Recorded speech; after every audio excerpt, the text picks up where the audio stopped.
What's going on, everyone? It's Mike back again, and Everton have just beaten Doncaster 2-1 away at Doncaster in the Carabao Cup, a game that Everton, for the complete first half, were second best to a team that,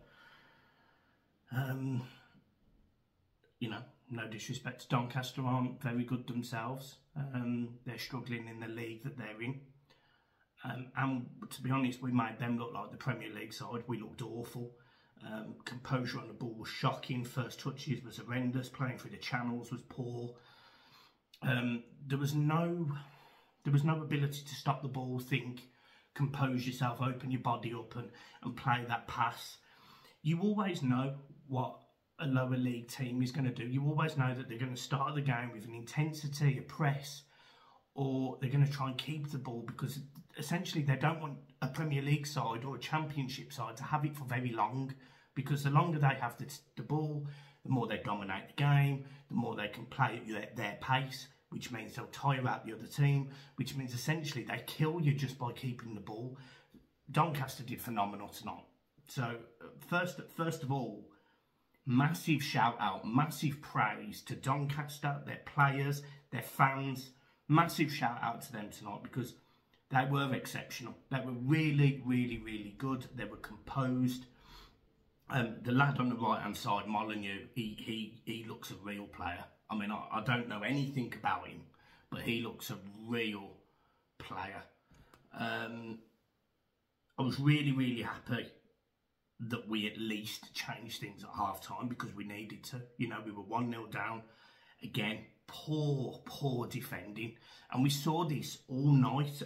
And what Doncaster did, it was so obvious, is they literally had watched the Villa-Everton game, where Villa decided not to put a ball into the box pretty much for the entire game, and Doncaster followed suit.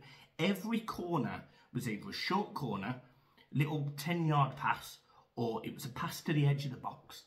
It didn't go anywhere near the centre-halves. It didn't go anywhere near the 6-yard box. And the reason for that is because Everton, in terms of height, that's where they're at their strongest. You know, we've got Onana who's 6'5". You've got Tarkowski who's 6'4", 6'3". You've got, a goalkeeper who, with his arms stretched out, is probably 5 foot. But no, all jokes aside, it's probably touching 7 foot, whatever that works out to, with his arms up in the air. You've got Michael Keane in there. You've got some tall Everton players trying to win a ball. And it makes sense, teams playing them short, because Everton actually can't defend them. They can't defend them. They proved it time and time again that they can't defend them. Within the first minute, Doncaster almost scored. There was a mix-up in defence. Shocking, to be honest, shocking. It was just for the fact that we managed to just get a clearance on it, that we didn't cause ourselves more problems. The first half was the worst first half I've seen from Everton in a long time. I put a tweet out saying, does anyone know what the game plan was? And still to this moment, I don't know what the game plan was. People seem to think I have this thing against Dyche. I haven't. I genuinely haven't got an issue with Dyche, as long as he sort of gets it right, or I can see what's going on. I always think, for a football fan, you want to be able to relate on a pitch. Whether that be you're a hard-working person, or you're dedicated, or you as an armchair fan believe you do a better job in midfield, or whatever. You kind of just want to see a team that you can feel that you can follow. And I'm watching that first half tonight, and that isn't an Everton team I've seen in a long time. The players didn't seem bothered. I would argue that Dyche didn't seem bothered. It was almost like they'd gone into this game expecting to win, and that was it. And I'm really, really glad that Doncaster brought them down a peg. I really am glad, because they needed it. And Dyche saw that, to be fair to him. He made them 3 substitutions at half-time. Ashley Young comes on. I mean, it speaks volumes. Ashley Young's coming on, playing right midfield.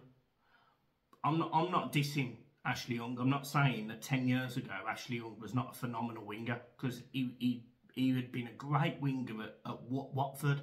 He was a phenomenal winger at Villa. He signs to Man United and makes that gentle progression back into left back and right back and whatever. So I've got no doubt that he can do a job there. But he's 38 years old. You know, it's not like he's a spring chicken. It's not like he's going to give you 45 minutes of blistering pace up and down that halfway, like up and down the touchline, because he's not going to do it. He can't do it, and I don't blame him. I'm not sitting there slagging him off. But the fact that we had to bring on Ashley Young, which speaks volumes about the current situation of Everton's wingers. Iwobi wasn't in the team. He's going. I mean, he's got to be going. There's rumours that he's been linked with Fulham and various other teams. There's teams in for him from Europe and from the Premier League. So I don't think Iwobi will be an Everton player at the end of the window. People ask me what my opinion is on that. I think he's scored 5 goals and got 9 assists in 4 years. I mean this as no disrespect, but I can live without that, if I'm being honest, because I like Iwobi. I think he lacks that initial burst of pace. He's a very good ball carrier when he's got the ball. He's started to make the right decisions. You know, his crossing's got better. But a lot of the time, he's playing in a team that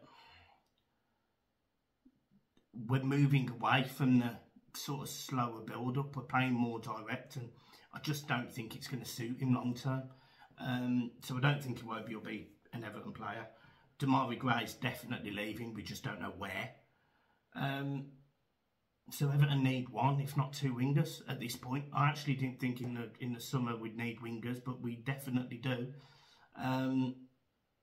So yeah. So anyway, that's the first half. And then you come into the second half, he makes the changes, Dobbin comes off. Look, he had a poor game. You know, he's a young kid, I'm not going to sit here and nail him. He had a poor game. You know, I've seen people on Twitter saying, you know, we're all talking about throwing him in and, you know, being ready. What options have we had? We haven't had any other option but to play him. And I have no issue with giving young players exposure, because they need exposure. You know, you've got phenomenal players. You know, let's go Ramsey at Aston Villa. Let's go Phil Foden at Manchester City. These players were thrown in young. Yes, they might have had a loan, or they might have had an opportunity in the under-23s, but Dobbin's done that. He did it young. He went to Derby, had a great season. They wanted to keep him. They wanted to have him on loan again. You know, other teams in the Championship have been wanting to have him. So he's ready to take some part in this season, whether it be 5, 10, 15 minutes, whether it be a Carabao Cup game. He's ready to take part against teams like Doncaster. He absolutely is. He played a level above them last season. So I don't think you could just go and write him off and say he's not ready. I think that's really harsh, personally. Onana, I think people are starting to see what Onana offers. Physicality, he can pick a pass, and he has got that little moment of just... it's class. It's class. It's that little moment of just... You sit there and you just don't expect it. He is going to be a phenomenal player in 3 or 4 years, and I've got no doubt about it.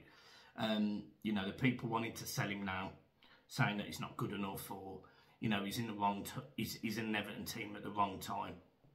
Yeah, you might be right, but there is no doubt in his quality, and I think it's very harsh to say that he's not good enough. But there is players in that team that aren't good enough, and we saw that defensively today. It was overall poor performance in the first half.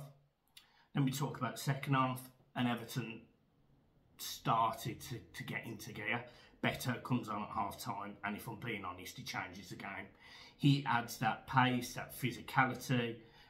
Chimiti did not do a good job at holding the ball up in the first half. Again, not digging him out. It's his debut for Everton. Pace of the English game is different. He's going up against a side that, as I said, are going to be rushing into everything, are going to be physical. It's not a true test of what he's going to be playing against week in, week out at the minute. Plus he's, 19? He'll get used to it, he'll be fine. But, look, he's definitely got to learn. So Beto comes on at half-time. And you can just tell he's more experienced. You know, he holds the ball up better. He's rapid. He's got a good first touch. He can carry the ball around the corner. He's not scared about taking a defender on. He's physically strong enough. He scores a goal. runs onto the ball, flicks it round the goalkeeper, makes it 1-1. 10 minutes later, 5 minutes later, the ball comes in from a cross. He gets a header, absolutely rattles the post. I mean, it was an absolute thunder twat of a header. It was a great header. Gets the defender out of the way. Big header, side of his head, forward, strong, everything. Uses his whole muscles, rotates the hips, mid-air. It was really, really clean, and it was unlucky not to go in.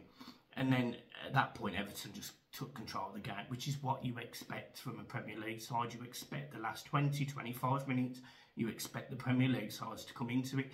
You know, there is times, this happens all of the time, where Premier League teams come into the game late and they end up winning. We saw it, for example, I think it was the FA Cup last season, Kidderminster Harriers against West Ham. A game local to me, 10 minutes, 15 minutes away, Kidderminster. Oh, what was that, 1-0 up until like the 83rd minute or something, and then West Ham won the game. It happens. It happens all the time, and we switched on to that. Ball goes on the left-hand side to Danjuma, lovely little 1-2 with Mulpay, and he scores, makes it 2-1. I've been critical of Mulpay, but when he come on tonight, he did a good job. No problem, absolutely no problem in praising someone when he comes on. He actually linked up quite well with Beto tonight.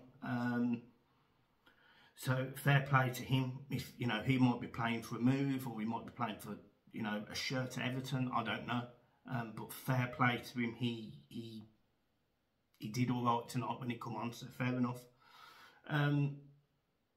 Danjuma got his goal, his first goal for Everton. Again, good to see.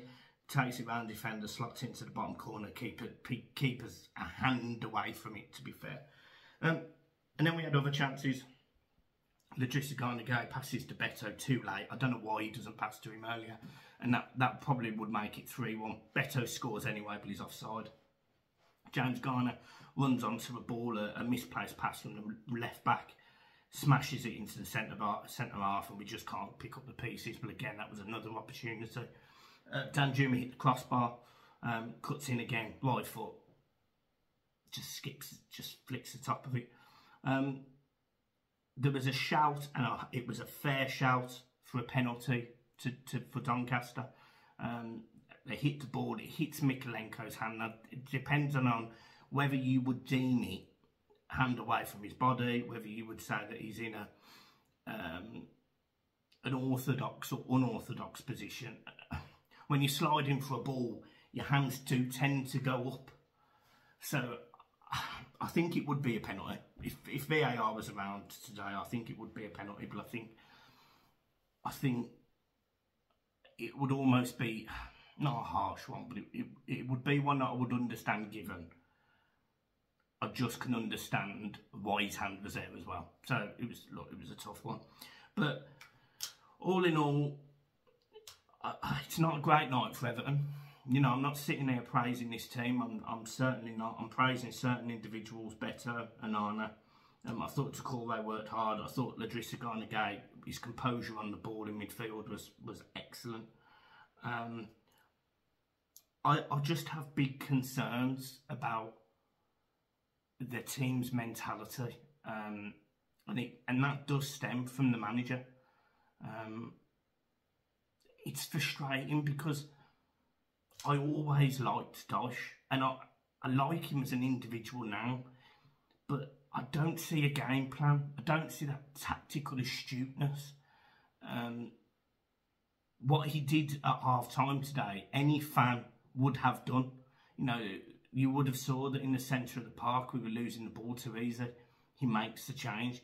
He would have saw that you needed someone to hold the ball up much better. Well, Beto will do that. It's a good job we have a Beto on the bench, because if we didn't, we would have lost that game tonight. So, look, credit where credit's due. He makes the subs. I just don't think they were brilliant. It's not like he sat there and gone some tactical masterclass. It's just, it was probably what most of us would do. But he's in charge. He's paid to do it, and he did it. We go into a game against Sheffield United. A game that Everton, in my humble opinion, they've got to go to Sheffield United and win. They've got to start their season, because at the minute their season is dragging behind. It's not very good. We're not very good. Defensively, we're all over the place at times. You know, Doncaster Rovers tonight could legitimately have been 3-0 up at one point. Legitimately, like, they had the chances. It's not like I'm sitting there making it up. If they were more clinical and probably a little less, you know, they're playing against a Premier League team. You know, when the ball comes to their feet, they're not used to standing within 15 yards of the goal, shooting at the England #1 and Premier League players all around them. They're not. You know, they'll play in the FA Cup every season. Occasionally they'll get to the third round. You know, they'll play in the Carabao Cup. Occasionally they'll get past the first round and they'll get into the second round. They'll play Premier League teams, etc., etc. But they're not used to playing against a Premier League team who has a history. You know, it's not like Everton don't have a history. We've won 9 league titles, 5 FA Cups. You know, Europe. It's not like we're a small team. We're having a very poor season, and we have done for the last 3 years. But in terms of historical sense, Everton's name still has something, especially when it's lower league opposition. Against a Premier League team, I don't think anyone's particularly bothered about playing Everton at the minute. But lower league teams will see Everton as a scalp, as an opportunity. And, you know, this team, this Doncaster team put in a really good performance against Hull, beat Hull. And they did a good job tonight. So, you know, I won't sit here and disrespect them at all. Credit where credit is due. Man of the match for me, Beto. He comes on, he has 4 or 5 shots, he scores a goal. The runner-up's man of the match is Onana. I think people are starting to see the real Onana now. I think people are starting to see a maturing footballer, and he's going to be a hell of a player. He's going to be a hell of a player. If we can hold on to him this season, next season, he's going to be a big player. So, right, I'm leaving it there. Keep smiling. Up the toffees. Peace.